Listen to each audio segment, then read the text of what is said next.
Hello students, welcome to the PNT coaching classes learn easily and smartly. तो आज हम पढ़ने वाले हैं क्लास 10th संस्कृत परीक्षा अध्ययन आदर्श प्रश्न पत्र सेट 2 के 4 नंबर वाले क्वेश्चन आंसर।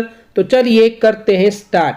प्रश्न नंबर 21 में बोला गया है, अधोलिखितम अपठित गद्यांशम पठित्वा प्रश्नानाम उत्तराणी लिखत। तो इसका मतलब है अधोलिखितम यानी कि नीचे लिखे हुए अपठित गद्यांश। देखिए अपठित यानी कि जो पढ़ा हुआ नहीं है, ऐसा गद्यांश यहाँ पे दिया हुआ है, गद्यांश यानी पैराग्राफ। तो इसको पठित्वा यानी कि पढ़कर के प्रश्नों के आपको उत्तर लिखना है।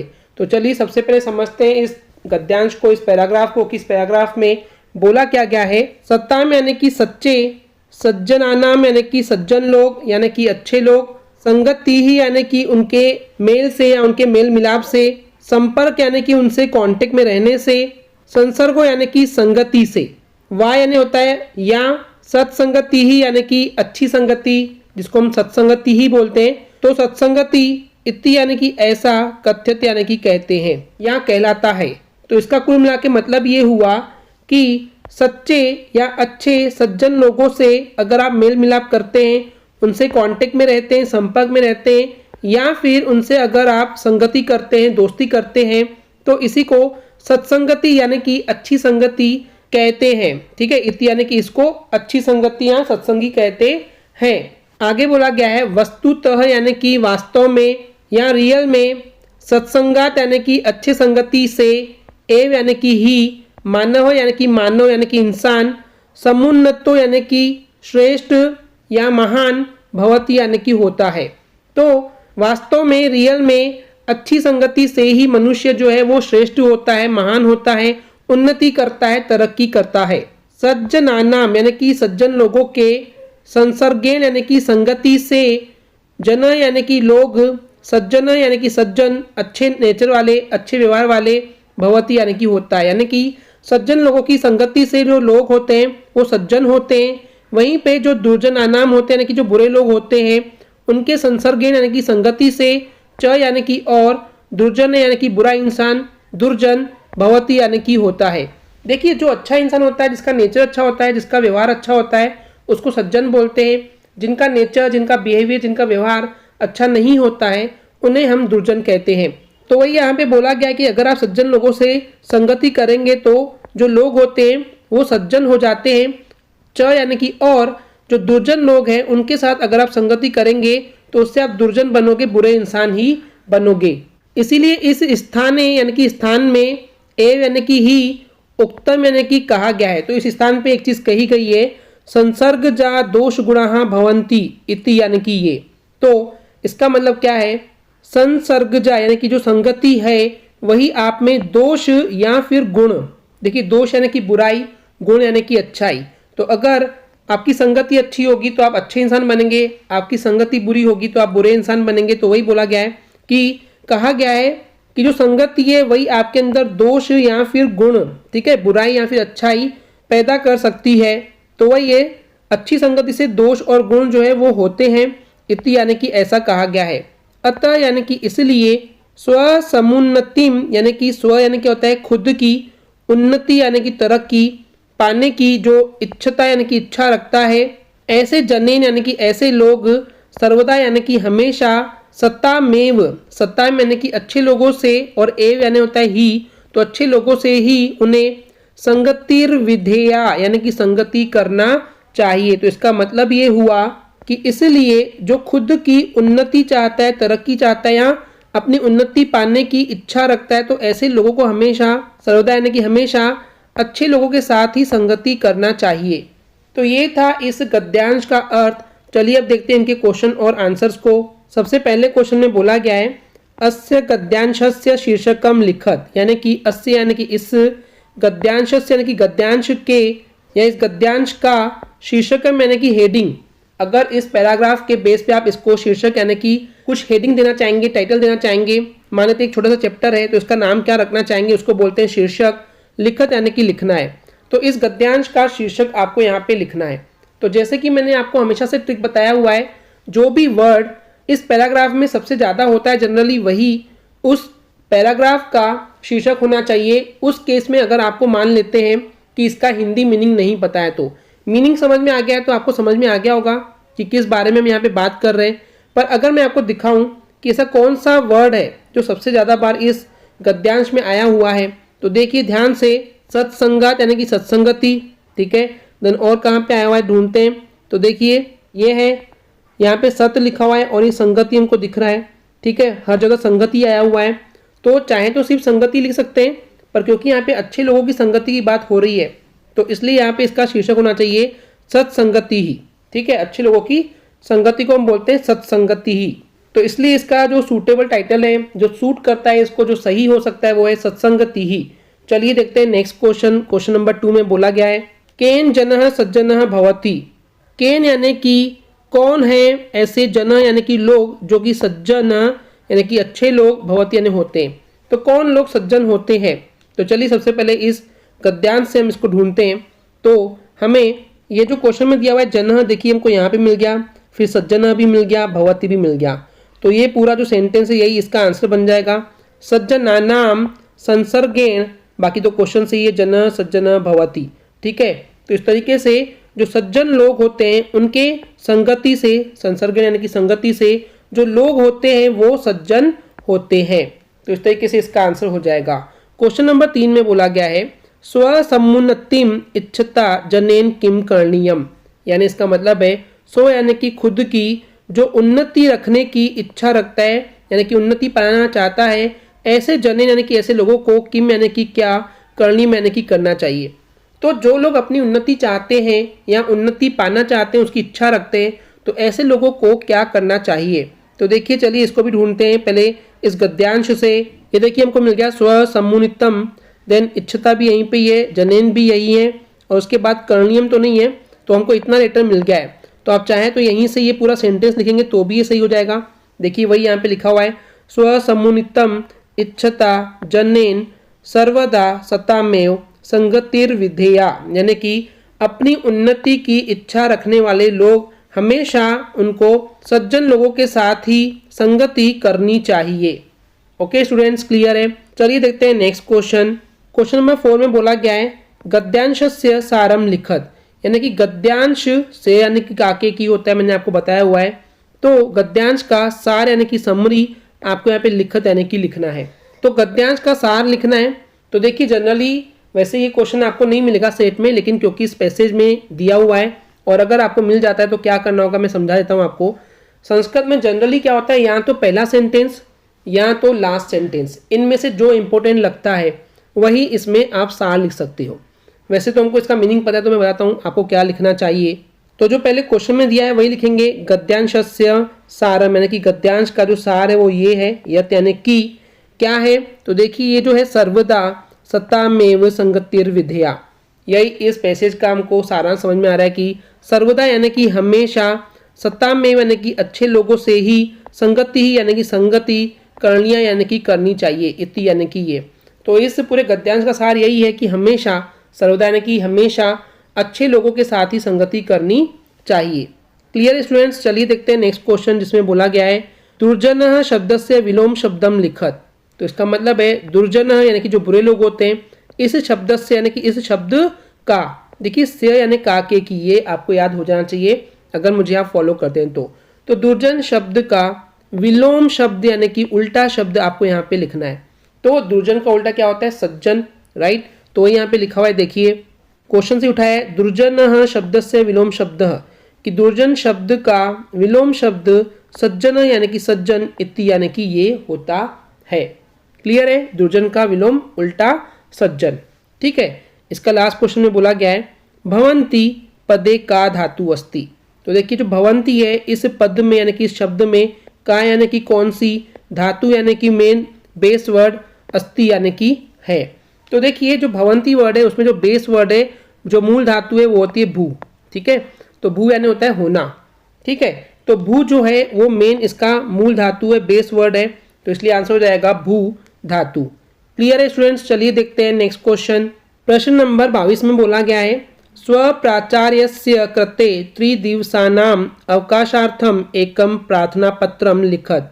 तो इस क्वेश्चन का मतलब है स्व यानी कि अपने, प्राचार्य यानी कि प्रिंसिपल, से यानी कि को। तो अपने प्रिंसिपल को त्रिदिवसानाम यानी कि 3 दिवस यानी कि दिनों के लिए, अवकाशार्थम यानी कि अवकाश के लिए, छुट्टी के लिए आपको एक प्रार्थना पत्र यानी कि एप्लीकेशन लेटर जो है वो आपको लिखत यानी कि लिखना है। ठीक है, तो यहाँ पे कृत्य यानी होता है के लिए, तो अपने प्रिंसिपल के लिए आपको 3 दिन की छुट्टी का एक प्रार्थना पत्र लिखना है। ठीक है, 3 दिन चाहिए हमको, 3 यानी होता है 3। ठीक है, तो चलिए देखते हैं इसके आंसर को। तो चलिए स्टार्ट करते हैं। पहले लिखेंगे सेवायाम यानी कि सेवा में, माननीय प्राचार्य महोदय यानी कि जो माननीय, जो रिस्पेक्टेबल है, कौन, प्राचार्य यानी कि प्रिंसिपल महोदय। प्रिंसिपल महोदय जो ये महोदय वर्ड है ना, ये रिस्पेक्ट के लिए होता है। ठीक है, तो माननीय यानी कि हम आपका मान सम्मान करते हैं, प्रिंसिपल सर जी। उसके बाद जो भी आपका स्कूल का नाम है उस स्कूल का नाम आप यहाँ पे लिखेंगे। जैसे यहाँ पे लिखा हुआ है शासकीय उच्चतर माध्यमिक विद्यालय उज्जैन नगरम मध्य प्रदेश, तो ये हो गया स्कूल का नाम। ठीक है, आपका जो भी नाम होगा स्कूल का वो लिख लेंगे। उसके बाद आप यहाँ पे अपने शहर का नाम भी लिखेंगे और स्टेट यानी कि राज्य का नाम भी लिखेंगे। उसके बाद विषय लिखेंगे यानी कि किस टॉपिक पे हम आपको लेटर लिख रहे हैं। तो क्वेश्चन में दिया हुआ था अवकाशार्थम प्रार्थना पत्र, यानी कि अवकाश यानी कि छुट्टी, अर्थम यानी कि के लिए, तो छुट्टी के लिए आपको हम प्रार्थना पत्र यानी कि एक एप्लीकेशन लेटर लिख रहे हैं। आगे लिखेंगे महोदय, महोदय यानी कि रिस्पेक्टेड सर। सविनय यानी कि मैं आपसे झुक करके तहे दिल से, निवेदन यानी कि निवेदन करता हूँ, रिक्वेस्ट करता हूँ, अस्ति यानी कि है, तो सविनय निवेदन है। यद यानी कि, अहम यानी कि मैं, अद्य यानी कि आज, सहसा यानी कि अचानक, ज्वर पीड़ित यानी कि बुखार से पीड़ित या परेशान, अस्मि यानी कि हूँ।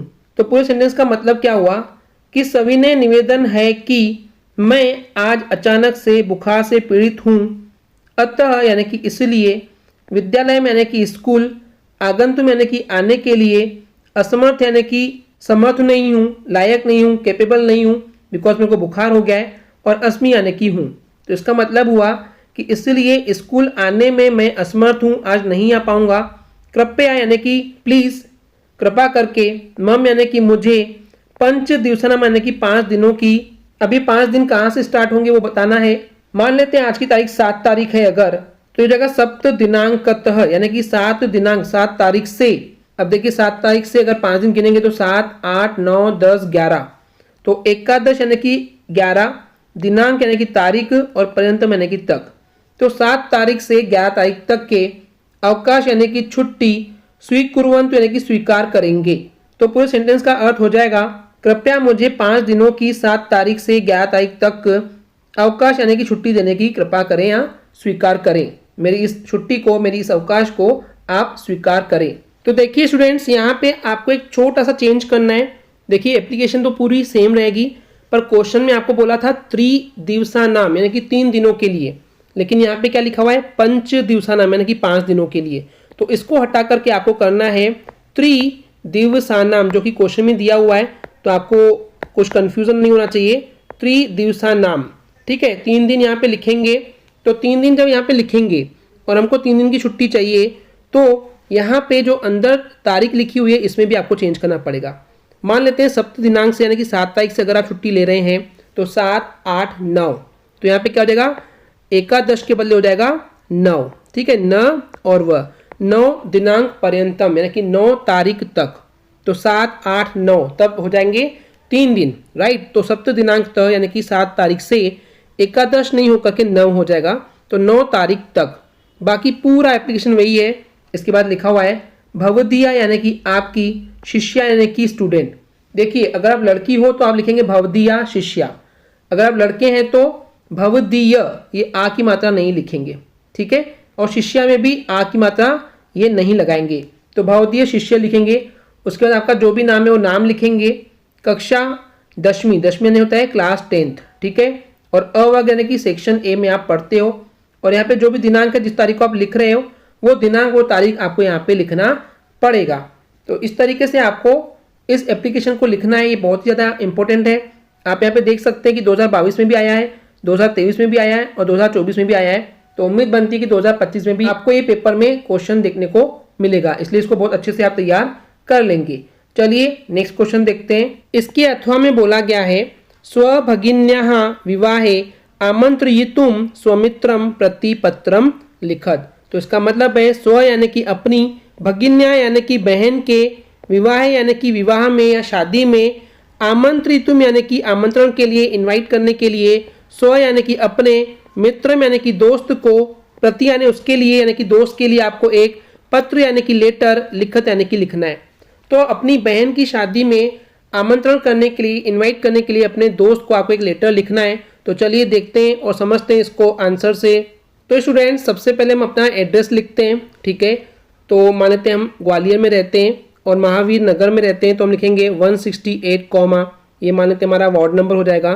तो महावीर नगरम ये हमारा उस एरिया का नाम हो गया। देन ग्वालियर से हम यहाँ पे लेटर लिख रहे हैं। फिर जिस दिनांक को, जिस डेट को आप ये लेटर लिख रहे हो वो डेट आप डालेंगे। मान लेते हैं 25 सितंबर 2024 को लिख रहे हैं तो 24 लिखेंगे, या जिस दिन भी आप ये एग्ज़ाम दे रहे हो संस्कृत का तो आपको वही तारीख यहाँ पे डालना है। तो स्टार्टिंग में कभी भी एड्रेस और डेट लिखते हैं। अब चलिए स्टार्ट करते हैं इस लेटर को। प्रिय मित्र आर्यन, तो देखिए मान लेते हैं आप जिस दोस्त को लेटर लिख रहे हैं उसका नाम है आर्यन, तो प्रिय मित्र यानी कि प्यारे दोस्त आर्यन। आगे हम लिख रहे हैं सप्रेम नमः, यानी कि प्रेम के साथ, प्यार के साथ मैं तुम्हें नमस्कार कह रहा हूँ। फिर आगे पॉइंट पे आते हैं। इदम यानी कि यह, ज्ञात्वा यानी कि जान करके, प्रसन्न यानी कि खुशी या प्रसन्न, भविष्य से यानी कि हो जाओगे। तो इसका अर्थ होगा यह जानकर तुम्हें खुशी या प्रसन्नता होगी। यत यानी कि भगवत कृपया यानी कि भगवान की कृपा से, मम यानी कि मेरी, भगिन्या यानी कि बहन, समृद्धिया यानी कि ये नाम है बहन का, समृद्धि नाम है एक्चुअली। तो समृद्धि में जब भी लिखते हैं तो वो धी की मात्रा, ई की मात्रा, छोटी मात्रा हटा देते हैं और या लगा देते हैं। मान लेते हैं आपकी बहन का नाम वर्षा है, ठीक है, और आपको लिखना है तो आप कैसे लिखेंगे, वर्ष। तो देखिए ये जो आ की मात्रा है आपको आखिरी मात्रा हटानी पड़ेगी और फिर या लगाना पड़ेगा। क्लियर है स्टूडेंट्स? तो समृद्धिया यानी कि समृद्धि का, ठीक है, बहन का नाम है समृद्धि, और या यानी कि उसका, जो विवाह है यानी कि शादी है, अस्य यानी कि इस, मासस्य यानी कि महीने की, विंशति तम्या यानी कि 20 तारिकाएं यानी कि तारीख को, भविष्य यानी कि होगी। तो कुल मिला के इसका अर्थ ये हुआ कि यह जानकर तुम्हें खुशी होगी कि भगवान की कृपा से मेरी बहन समृद्धि का जो विवाह है, शादी है, वो इस महीने की 20 तारीख को होगी। आगे बोल रहा है अहम यानी कि मैं, त्वाम यानी कि तुम्हें, सादरम यानी कि आदर के साथ, ठीक है, इज्जत के साथ, आमंत्र्यामि यानी कि आमंत्रित करता हूँ, इनवाइट करता हूँ। तो मैं तुम्हें आदर के साथ आमंत्रित करता हूँ। अतः यानी कि इसलिए, भवान यानी कि आप, सपरिवार यानी कि पूरे परिवार के साथ, समागत यानी कि यहाँ पे आकर के, विवाह उत्सव यानी कि विवाह के उत्सव में या शादी के उत्सव में आप लोग भागम ग्रहणातु यानी कि भाग लेंगे, यानी कि यहाँ पर आप जरूर पधारेंगे। तो अतः यानी कि इसलिए आप पूरे परिवार के साथ यहाँ आकर के विवाह में भाग जरूर लेंगे, आप जरूर यहाँ पे आएंगे। अब कार्यक्रम क्या है वो भी बताना पड़ेगा। शादी में बुला रहे हैं तो कब कब क्या क्या है वो हमें उन्हें बताना पड़ेगा। तो मान लेते हैं 20 अक्टूबर 2025 को शादी है, मान लेते हैं, और उस दिन जो डे है वो है सोमवार, यानी कि हम संस्कृत में लिखेंगे सोमवासरे, ठीक है, सोमवार को संस्कृत में बोलते हैं सोमवासरे। अब उस समय क्या है, सायं यानी कि शाम को, सप्तवादन यानी कि 7 बजे, वर यात्रा, वर यानी क्या होता है दूल्हा, और यात्रा यानी कि बारात। तो दूल्हे की बारात में आपको वहाँ पे उनका स्वागत करना है हमारे साथ, च यानी कि और, उसके बाद प्रीति भोजन यानी कि खाने की व्यवस्था भी वहाँ पे रखी गई है। प्रीति भोज बोलते हैं संस्कृत में खाने को, ठीक है, तो प्रीति भोज भी वहाँ पे रखा गया है। उसके बाद मान लेते हैं 21 अक्टूबर 2025 को दिन हो जाएगा मंगलवार, तो संस्कृत में बोलते हैं मंगलवासरे। तब प्रातः यानी कि सुबह, पंचवादन यानी कि 5 बजे, समृद्धिया यानी कि समृद्धि का, जो उसकी बहन का नाम है, तो समृद्धि का, उसके पति ग्रह नमन यानी कि पति के ग्रह के लिए यहाँ से विदाई होगी, ठीक है। तो सुबह 5 बजे समृद्धि की पति के घर जाने के लिए उसकी विदाई होगी। अब देखिए लास्ट में क्या लिखते हैं, भवदीय शिष्य, ये गलत लिखा हुआ है, आपको क्या लिखना होगा, ये देखिए ऊपर भवतः मित्रम, आपको ये लिखना है, ये गलती से मिसप्रिंट हो गया है परीक्षा अध्ययन में, आपको लिखना है भवतः मित्रम, यानी कि तुम्हारा या आपका मित्र, क्योंकि हम शिष्य नहीं है उसके, हम उसके मित्र हैं, तो हम लिखेंगे भवतः मित्रम, यानी कि आपका मित्र, जो भी आपका नाम है। यहाँ पे लिखा है सार्थक, तो आप सार्थक लिख सकते हैं, अथर्व लिख सकते हैं, कोई भी नाम लिख सकते हैं। जनरली बोला जाता है कि 10th बोर्ड में कभी भी अपना नाम नहीं लिखा जाता है, ठीक है, तो आप कोई भी नाम लिखेंगे वो चलेगा। तो इस तरीके से आपको एक लेटर लिखना है अपनी बहन की शादी के लिए अपने दोस्त को इनवाइट करने के लिए। ओके स्टूडेंट्स, क्लियर है? तो चलिए देखते हैं नेक्स्ट क्वेश्चन। तो इस आदर्श प्रश्न पत्र का सेट 1 का सबसे लास्ट क्वेश्चन है प्रश्न नंबर 23। इसमें बोला गया है अधोलिखितेषु एकम विषयम स्वीकृत्य शतशब्देषु संस्कृत भाषायाम निबंधम लिखत। तो इसका मतलब है नीचे लिखे हुए किसी भी एक विषय पर एक टॉपिक पे स्वीकृत्य यानी कि अपने हिसाब से शत शब्देशु यानी कि 100 वर्ड्स में 100 शब्दों में संस्कृत भाषा में आपको एक निबंध यहाँ पे लिखत यानी कि लिखना है। अब देखिए आपके पास यहाँ पे 4 ऑप्शन है। क है संस्कृत भाषाया महत्वम, ख है अनुशासनम, ग है छात्र जीवनम, घ है पर्यावरणम। इन चारों में से किसी भी एक विषय पर लिखना है। पर मेरा मानना है आप जैसे कि क्लास 10th में है तो 10th में आपको कम से कम ऐसे 4 निबंध याद करने चाहिए संस्कृत में जिसके एग्जाम में आने के चांसेस सबसे ज़्यादा है। हमेशा आपको एक वही ऐसे यानी कि निबंध मिले इसकी कोई गारंटी नहीं होती है। तो हम आपको आगे आने वाले 1 by 1 वीडियो में एक एक करके निबंध 4 निबंध एक्सप्लेन करेंगे और चारों ही वो IMP है। मेरा मानना है कि इन चारों निबंधों को अगर आप पढ़ लेंगे तो एक न एक निबंध आपको गारंटीड मिलेगा। मेरी एनालिसिस ऐसे बोलती है। तो 4 निबंध हम कौन कौन से करने वाले मैं आपको बता देता हूँ पहले ही। पहला होगा अस्माकम देशः, दूसरा होगा महाकवि कालिदास, तीसरा होगा विद्यार्थी जीवनम और चौथा होगा संस्कृत भाषाएं महत्वम, संस्कृत भाषा का महत्व। लेकिन आज के इस वीडियो में जो हम कवर करने वाले हैं आपको एक्सप्लेन करने वाले हैं वो निबंध है संस्कृत भाषाया महत्वम। तो चलिए समझते हैं संस्कृत भाषाया महत्वम के निबंध को। तो पहली लाइन में बोला गया है संस्कृत भाषा अस्माकम देशस्य प्राचीनतमा भाषा अस्ति। तो इसका मतलब है जो संस्कृत भाषा है वो अस्माकम यानी कि हमारे देशस्य यानी कि देश की, प्राचीनतमा यानी कि सबसे पुरानी, भाषा यानी कि भाषा लैंग्वेज, अस्ति यानी कि है। तो संस्कृत भाषा हमारे देश की सबसे पुरानी भाषा है। आगे बोला गया है प्राचीन काले यानी कि पुराने समय में, सर्वे यानी कि सभी, एव यानी ही, भारतीय यानी कि इंडियंस जो भारतीय लोग हैं वो संस्कृत भाषा यानी कि संस्कृत भाषा को ही, एव यानी ही, व्यवहार यानी कि व्यवहार करते थे यानी कि बोलचाल में यूज़ करते थे, कुर्वन्ति इसमें यानी कि करते थे। तो इसका मतलब हुआ पुराने समय में सभी भारतीय ही संस्कृत भाषा को ही व्यवहार में इस्तेमाल करते थे यानी कि व्यवहार करते थे इसी का इस्तेमाल करके। आगे बोला गया है कालांतरी। कालांतर में देखिए काल यानी कि समय, तो समय में अंतर हो गया यानी कि समय बदला गया। इस कारण से विविधा यानी कि बहुत सारी अलग अलग, प्रांतीय यानी कि एक प्रांत की यानी कि अलग अलग प्रांतों में अलग अलग भाषा जो है, जो लैंग्वेजेस जो है वो प्रचलित होते चले गई। प्रचलित यानी कि फेमस या लोकप्रिय अभोनाने होते चले गई। तो इसका मतलब है कि समय के साथ बहुत अलग अलग प्रांतों में अलग अलग प्रांतीय भाषा प्रचलित होते गई, फेमस होते गई, लोकप्रिय होते चले गई।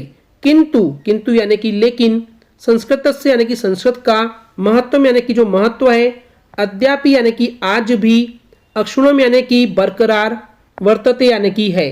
तो इसका मतलब हुआ कि समय के साथ बहुत सारी प्रांतीय भाषा तो लोकप्रिय हुई लेकिन संस्कृत का महत्व आज भी बरकरार है। आगे बोला गया है सर्वे यानी कि सभी, प्राचीन ग्रंथा यानी कि जो पुराने ग्रंथ हैं वो, च यानी कि और, चत्वारो यानी कि 4, वेदा यानी कि जो वेद हैं, ठीक है, ऋग्वेद, सामवेद, यजुर्वेद और अथर्ववेद, ये 4 वेद होते हैं। तो चारों वेद संस्कृत भाषाया में यानी कि संस्कृत भाषा और एव यानी कि ही, संति यानी कि है। तो इसका अर्थ होता है सभी पुराने ग्रंथ और चारों वेद संस्कृत भाषा में ही है। आगे बोला गया है संस्कृत भाषा जो है वो भारत राष्ट्र से यानी कि भारत देश की, से यानी कि और राष्ट्र यानी कि देश, तो भारत देश की एकता है यानी कि एकता का, यूनिटी का, आधार यानी कि आधार यानी कि बेस, अस्ति यानी कि है।